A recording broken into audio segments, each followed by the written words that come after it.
Hello, नमस्कार. मी Omkar sir Shrikant biology चॅनलवर आपलं स्वागत करत आहोत. Welcome to the Shrikant biologies. Okay, so without wasting of time, we start the lectures. And the lecture, which lecture is that? The 10th Maharashtra Part 2, the content of whole biologies. The chapter number first is heredity and evolutions. Evolutions? Heredity हमने पढ़ा है. हमने 9th standard में इसका basic पढ़ा है. We have to already learn the some basics. That's why these are bridge class. These are breach class. Breach class it means कुछ 9th standard का कंसेप्ट और कुछ 10th स्टैंडर्ड का कंसेप्ट हम जोड़ने वाले हैं. ठीक है, तो ये ब्रिज क्लास होने वाला है हमारे लिए. ठीक है, तो स्टार्ट करते हैं हमारे लेक्चर से. और हमारा लेक्चर स्टार्ट होने से पहले आपको कुछ इंपॉर्टेंट पॉइंट बताना चाहता हूँ. आपने कभी लुक्के का नाम सुना है? लुक्का. अगर समझो कोई लड़का बैठा है, कोई हिल नहीं रहा, डुल नहीं रहा, तो सब बोले अरे काय लुक्क्यासारखा बसला रे तू. बोलते हैं ना, काय लुक्क्यासारखा बसला रे. जो कोई हिलता नहीं डुलता नहीं, उसको हम ये उपमा देते हैं. राइट? सुना होगा या नहीं सुना होगा आपने, लेकिन देते गांव में ये प्रचलित है कि काय लुक्का सरका बसला रहतो. इट मीन्स दैट ये लुका है कौन? ये जो कहते हैं ना, जो हिलता नहीं डुलता नहीं, ये लुका है कौन? अगर हम साइंटिफिकली देखें तो लुका का फुल फॉर्म होता है लास्ट यूनिवर्सल कॉमन एंसेस्टर्स. कौन है ये? Last universal common ancestors. Ancestors है मतलब हम सभी सभी अर्थ पे जितने भी एनिमल्स प्लांट्स है वो सभी किसी से आए? Living things. लुका से. पहले फुका था, फुका से आया लुका. ठीक है, एक था फुका और एक था LUCA. First universal common ancestors. और ये था LUCA, last universal common ancestors. इसी से बने थे. फिर जो मैंने कहा कि काय रे काय लुक्या सारखा बसला तू, ये कहां से आया? इस लुका ने एक का डबल होने में, सेल का डिविजन्स एक का डबल होने में तकरीबन 50,000 साल लिए. कितने? 50,000 साल. और इसलिए कहते हैं कि जब भी कोई ऐसा शब्द बैठा हो, ना हिलेगा डुलेगा, तो उसको इसकी उपमा दी जाती, क्योंकि 50,000 साल तक ऐसे ही बैठा था. अब अब इस सवाल ये आता है कि सर आप ये बताया क्यों? क्योंकि हमारा पॉइंट है इवोल्यूशंस. और आपको ये सच पता होगा कि जो सेल बनी थी पहली, अगर आप साइंस के स्टूडेंट्स हैं तो आपको पता होगा कि जो पहली सेल बनी थी वो पानी में बनी थी. राइट? अब पानी मतलब समंदर. राइट? पहली सेल समंदर. और समंदर का पानी कैसे होता है? मीठा या खारा? Marine water. Right? So they are marshy. और आज भी हमारे बॉडी का जो स्वेट आता है ना ऊपर, स्वेट स्वेट अच्छा के देखो ऐसा. सो ये भी खारा, समंदर भी खारा, और पहली सेल बनी थी वो भी समंदर में. तो ये बताता है कि क्या होता है, कैरेक्टर क्या होता है, ट्रांसफर होते चलते. The first living cell is form on the oceans and evolve. Evolve होते चले गए, सारे इवॉल्व होते चले गए. और यही कंसेप्ट बताता है कि भाई कैरेक्टर क्या होता है, ट्रांसफर होते चलते रहते हैं. और कैरेक्टर ट्रांसफर होने वाली प्रोसेस को कहते हैं heredity. So what is exactly heredity? The definition is that,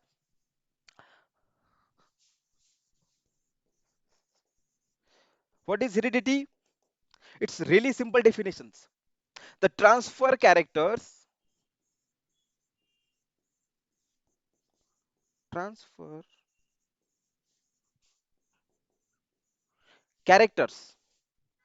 the transfer character from parent to offspring. Parent to offspring. Offspring मतलब child, बच्चा. With the help of, with the help of gene. जब हम DNA process synthesis सीखेंगे तब हम पढ़ेंगे gene होता क्या है. Genetic segment of chromosome. ठीक है, डीएनए. डीएनए के ऊपर का एक सेगमेंट होता है वो. चलो, सो हेरिडिटी समझ में आया. Transfer the biological characters from parent to offspring with the help of gene is called as heredity. Simple, that's it. है आसान. चलो, तो थोड़ा सा हमने जो अभी थोड़ा सा इवोल्यूशन देखा, हिस्ट्री देखी, तो वैसे ही हेरिडिटी की पढ़ाई करने वाली जो जेनेटिक्स ब्रांच है, हम उसकी थोड़ी हिस्ट्री देख लेते हैं. ठीक है, बहुत इंपॉर्टेंट है, आपको आने वाला है एग्जाम में, पूछ सकते हैं आपको फिल इन द ब्लैक में. History of genetics, history of genetics. History of genetics में सबसे पहला नाम आता है इन 1886, the father of genetics.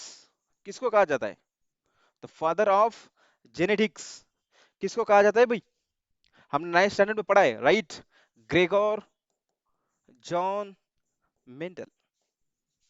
Gregor John Mendel भाई यही है जिन्होंने पी प्लांट पे एक्सपेरिमेंट करके बताया था कि कैरेक्टर क्या होते हैं, ट्रांसफर करते हैं। जिन्होंने रेशियो दिया था फिनोटाइपिक रेशियो 1:2:1, और जीनोटाइपिक रेशियो दिया था 3, फिनोटाइपिक दिया था 3:1, और जीनोटाइपिक था 1:2:2:1। ये ग्रेगोर जॉन मेंडल ने बताया था। और ये एक और खास बात ये थी कि ये प्रोफेसर थे मैथमेटिक्स के, ये प्रोफेसर थे फिजिक्स के, ये चर्च के थे पोप, एक फिलोसोफर, और ये फादर किसके बने? बायोलॉजी की एक ब्रांच के। लाइफ खेल खेलती है।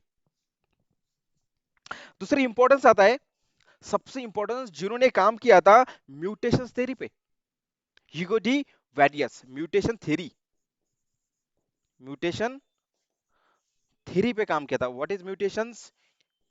The sudden changes in gene. ठीक है, किसने काम किया था भैया? Hugo de Vries, Hugo de वैरियस पे। ठीक है, तो ये दो इंपॉर्टेंट साइंटिस्ट है।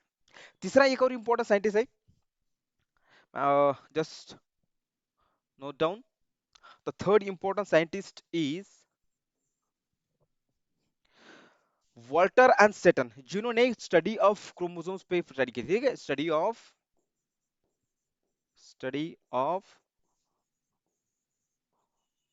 Chromosomes, Walter and Sutton. ठीक है, तीसरा important scientist fourth important scientist आता है जिनका नाम है आइवरी मैक्लॉइड। आपने पढ़ा होगा कि जब पहले माना जाता था कि प्रोटीन ही जेनेटिक मटेरियल है, लेकिन फिर उसके बाद ग्रिफिथ एक्सपेरिमेंट हुआ, फिर हार्शेंच एक्सपेरिमेंट हुआ, और उन्हें कहा था कि ग्रिफिथ ने बताया था कि भाई प्रोटीन तो नहीं है, जेनेटिक मटेरियल डीएनए है कि पता नहीं, क्योंकि उस समय उसका खोज नहीं हुआ था, लेकिन उन्होंने इतना तो बता दिया था कि डीएनए प्रोटीन तो नहीं है जेनेटिक मटेरियल, डीएनए के अलावा कुछ तो है, लेकिन डीएनए के बारे में उन्होंने कंफर्मेशन नहीं दी थी।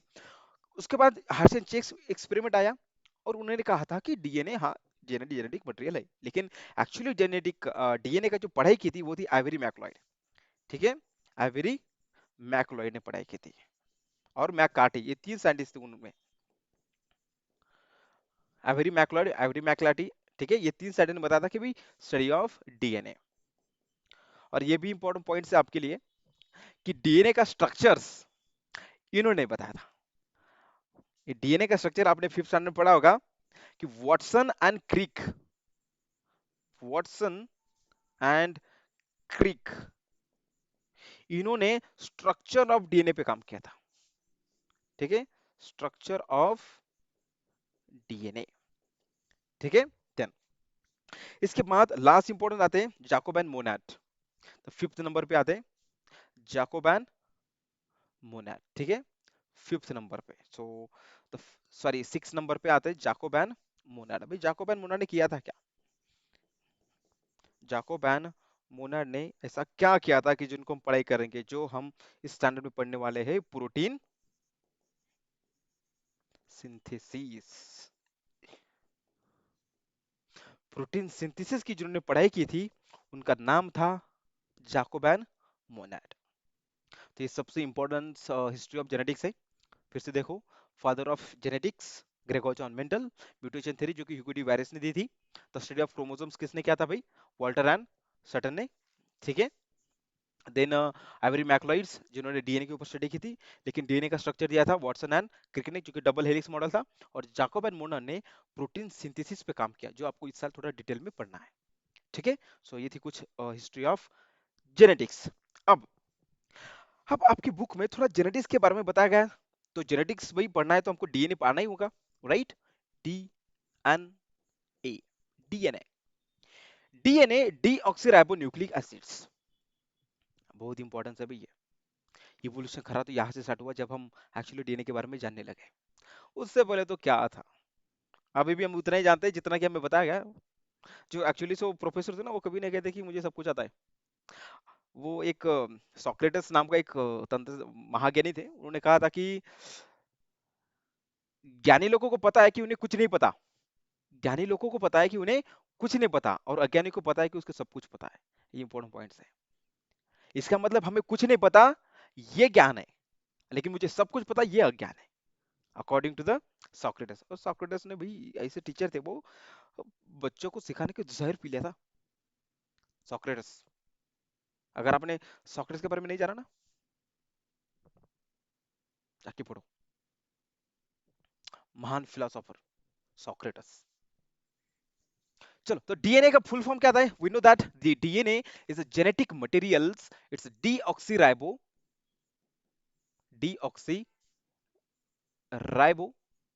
Nucleic acids. ठीक है, न्यूक्लिक एसिड, ये न्यूक्लिक एसिड है। ठीक है, डीऑक्सी न्यूक्लिक एसिड्स। अभी डीऑक्सी है ये, deoxy it means the one oxygen is less, एक ऑक्सीजन कम है। किससे? आरएनए से। आरएनए से एक ऑक्सीजन इसमें कम पाया जाता है, और इसलिए इसका नाम है डीऑक्सी। नेचर हमेशा खुद को बैलेंस करना चाहता है, they want to be always balance. और बैलेंस होने के लिए आरएनए ने एक ऑक्सीजन रिलीज कर दिया और बन गया डीऑक्सी राइबो। राइबो से एक ऑक्सीजन कम, डीऑक्सी राइबो, और बन गया डीएनए। और ये डीएनए जेनेटिक मटेरियल है। क्या है ये? Genetic materials. ठीक है, अब इसके ऊपर जीन्स होते और वही कैरेक्टर परफॉर्म करते, लेकिन किसमें? यूकैरियोटिक सेल में,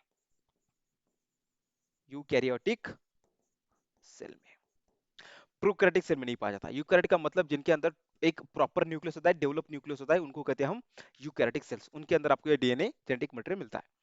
आरएनए आपको मिलेगा प्रोकैरियोटिक सेल्स में, उनका जेनेटिक मटेरियल आरएनए होता है। ठीक है, तो ये हो गया सिंपल डीएनए का full form.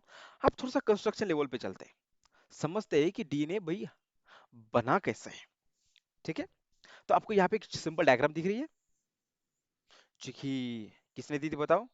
Who give the structures of, अभी बताया था, who give the structure of double helix model of DNA? बताओ फटाफट। डबल हेलिक्स किसने दिया था? Double helix model of DNA, Watson and Crick ने। तो उन्होंने कहा था कि जो एक स्ट्रैंड होती है, एक एंड पे आपको 5 प्राइमर मिलेगा, और एक एंड में 3 प्राइमर, उसके ऑपोजिट 5 प्राइमर, उसके ऑपोजिट 3 प्राइमर, इस प्रकार से। कि दो स्ट्रैंड होते हैं, और इस स्ट्रैंड को कहा जाता है बैकबोन। क्या कहा जाता है? बैकबोन। और ये बैकबोन दो चीजों से बनता है, दो चीज बहुत इंपॉर्टेंट है। एक होता है पेंटोज शुगर, पेंटोज शुगर, और दूसरा होता है फॉस्फेट। क्या होता है? फॉस्फेट बॉन्ड, फॉस्फेट कंटेंट से, अब फॉस्फेट लिख सकते हैं। बैकबोन जो बनता है डीएनए का, वो बनता है पेंटोज शुगर और फॉस्फेट से। और इस बैकबोन को बीच में जोड़ने वाला जो होता है हाइड्रोजन बॉन्ड्स, उसके अंदर होते हैं नाइट्रोजन बेस। क्या होते हैं? Nitrogen base pair, nitrogen base pair पाए जाते हैं। ठीक है, तो ये तीन चीजें हैं, पेंटा शुगर, फॉस्फेट और नाइट्रोजन बेस पेयर। और ये कंस्ट्रक्शन है, ये मटेरियल है जो डीएनए को बनाता है। और इन्हीं तीन मटेरियल को कहा जाता है न्यूक्लियोटाइड। क्या कहा जाता है भाई इनको? Nucleo nucleotide. ठीक है, न्यूक्लियोटाइड कहा जाता है इनको। ये कंस्ट्रक्शन मटेरियल हमारे डीएनए का। ठीक है, चलो, अब जो नाइट्रोजन बेस पेयर है उस पर थोड़ा फोकस करते हैं। ठीक है, नाइट्रोजन बेस पेयर। चलो, और इंपॉर्टेंट पॉइंट्स है, समझते हैं नाइट्रोजन बेस पेयर है क्या। नाइट्रोजन बेस पेयर पाए जाते हैं एक्चुअली दो टाइप के। कितने भाई? दो टाइप के। एक, एक जो होता है वो होता है प्यूरिन, एक होता है प्यूरिन, और दूसरा जो होता है वो होता है pyrimidine। एक होता है प्यूरिन और एक होता है pyrimidine। प्यूरिन जो होते हैं वो सिंगल रिंग के होते हैं, नॉर्मल, सॉरी, डबल डबल के होते हैं, वो डबल रिंग्स, और ये होते हैं सिंगल रिंग के। ठीक है, समझने के लिए इतना काफी है। एक होता है सिंगल रिंग और एक होता है डबल रिंग। अब प्यूरिन दो होते हैं, they are also divided into two. एक होता है एडेनाइन और एक होता है साइटोकाइन। एक होता है एडेनिन और दूसरा होता है ग्वानिन। एक होता है एडेनिन, एक होता है ग्वानिन। दो, adenine and guanine they are the purines, nitrogen base pair. और पिरिमाइडिन्स पे आते हैं, थायमिन और cytosine, purine and pyrimidines. So these are four nitrogen base pair. ठीक है, ये नाइट्रोजन बेस पेयर हमारे डीएनए का बीच में जो पार्ट होता है ना, हाइड्रोजन बॉन्ड, वो ये बनाते हैं। ठीक है, अब देखो ध्यान से, यहाँ पे आपको दिख रहा होगा कि ये जो बीच में दिया गया ये है क्या, ये है नाइट्रोजन बेस पेयर। ये नाइट्रोजन बेस पेयर किस प्रकार से रहते हैं, ये ऑलवेज ज्वाइंट विथ टी, ये हमेशा ज्वाइंट होगा टी के साथ, ये always joint with T with double bond, double bond के साथ दिखाना है इसको। Adenine always joint with thymine with double bond, और guanine is joint with cytosine. Cytosine के साथ जब ज्वाइन होता है वो होता है ट्रिपल बॉन्ड के साथ, triple bond, that's it. ATGC, ATGC, A always join with T, G always join with C, ATGC, adenine thymine guanine cytosins। ठीक है, सिंपल है, आसान है। अब ये एक चीज समझनी है कि भाई एक चार ग्राफ रूल बताया था, कि चार ग्राफ रूल ये कहता है कि जितने एडेनिन होंगे उतने थायमिन होंगे, और जितने ग्वानिन होंगे उतने ही साइटोसिन होंगे। इट मींस जितने एडेनिन, जितने एडेनिन उतने थायमिन, और जितने ग्वानिन उतने ही cytosins according to the jar graph rule. So this is a simple regarding to the DNA। ठीक है, डीएनए के बारे में आपको इतना ही इंपॉर्टेंस है। चलो देखते हैं फटाफट क्या क्या हमने देखा, ध्यान से देखो फिर से। DNA is deoxyribo nucleic acids, ठीक है, जिसको हम जेनेटिक मटेरियल कहते हैं भाई यूकैरियोटिक सेल्स का। ठीक है, डीएनए, डीएनए बनता है बैकबोन से, बैकबोन में पाया जाता है पेंटोस शुगर एंड फॉस्फेट, और जो बीच में पाया जाता है they called as nitrogen base pair, और इन तीनों को कहा जाता है न्यूक्लियोटाइड। ठीक है, नाइट्रोजन बेस पेयर दो टाइप के होते हैं, एक होता है प्यूरिन और एक होता है पिरिमाइडिन्स। जो प्यूरिन होते हैं वो डबल रिंग के होते हैं, और पिरिमाइडिन्स सिंगल रिंग के। प्यूरिन्स को कहा जाता है एडेनिन ग्वानिन, और पिरिमाइडिन्स को कहा जाता है थायमिन एंड साइटोसिन्स, और यही बनाते हैं डीएनए का कंस्ट्रक्शन लेवल। ठीक है, ये always join with T with double bond, और G always join with C triple bond. ठीक है, और चार ग्राफ कहता है कि जितने एडेनिन होंगे, जितने एडेनिन होंगे उतने ही क्या होंगे, थायमिन होंगे, और जितने ग्वानिन होंगे उतने ही साइटोसिन होंगे। ठीक है, ये था बेसिक रिगार्डिंग टू डीएनए।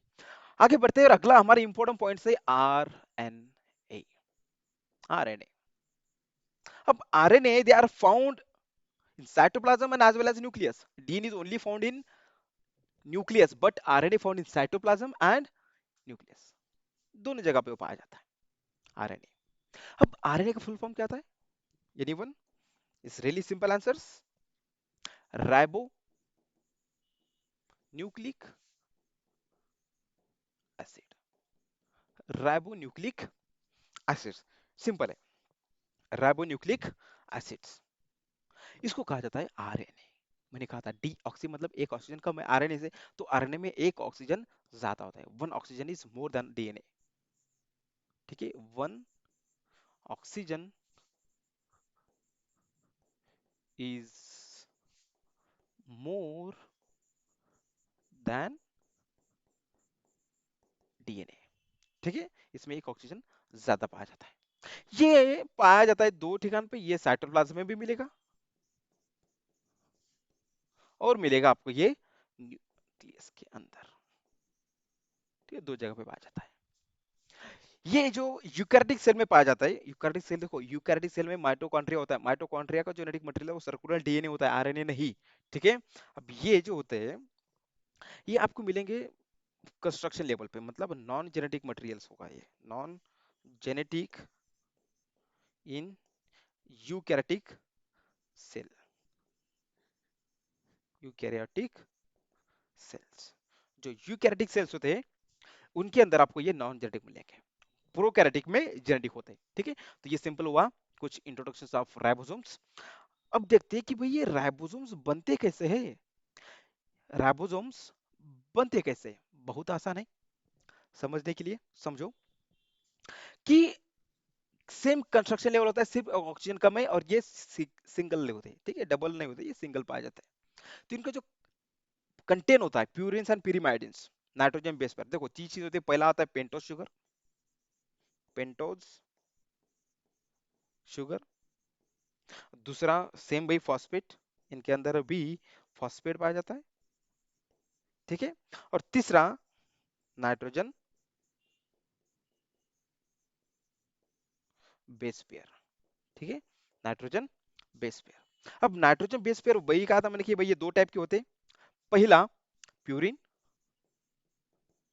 और दूसरा pyrimidine। दूसरा pyrimidines। अब प्यूरिन दो होते हैं, एक होता है एडेनिन। बताओ दूसरा फटाफट क्या होता है, उसके बाद आता है guanine. Very good. pyridine, pyridine में क्या होता है, थायमिन की जगह आते हैं यूरासिल्स। यहाँ पे इंपॉर्टेंट पॉइंट है, थायमिन की जगह आते हैं यूरासिल।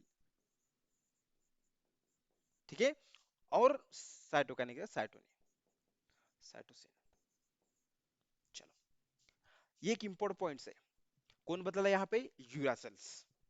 ठीक है, इट मींस जब आरएनए का स्टैंड बनेगा तो ये ऑलवेज ज्वाइन विथ टी नहीं, थायमिन नहीं आएगा, यहाँ पे यूरासिल।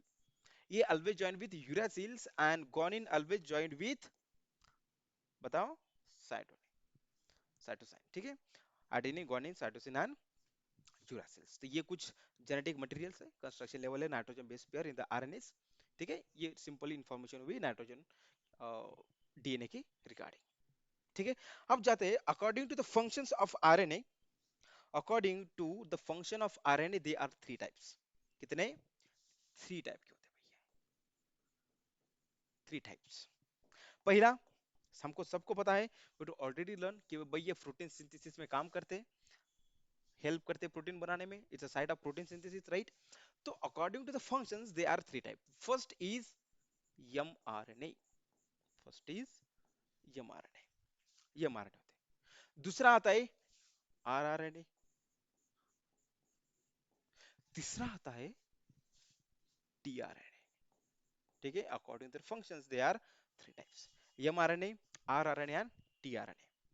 अब mRNA करता क्या है, mRNA is carry the message from nucleus to cytoplasms for making protein synthesis. He carry the codons, he carry the codon from cytoplasm, the nucleus to cytoplasms, carry the message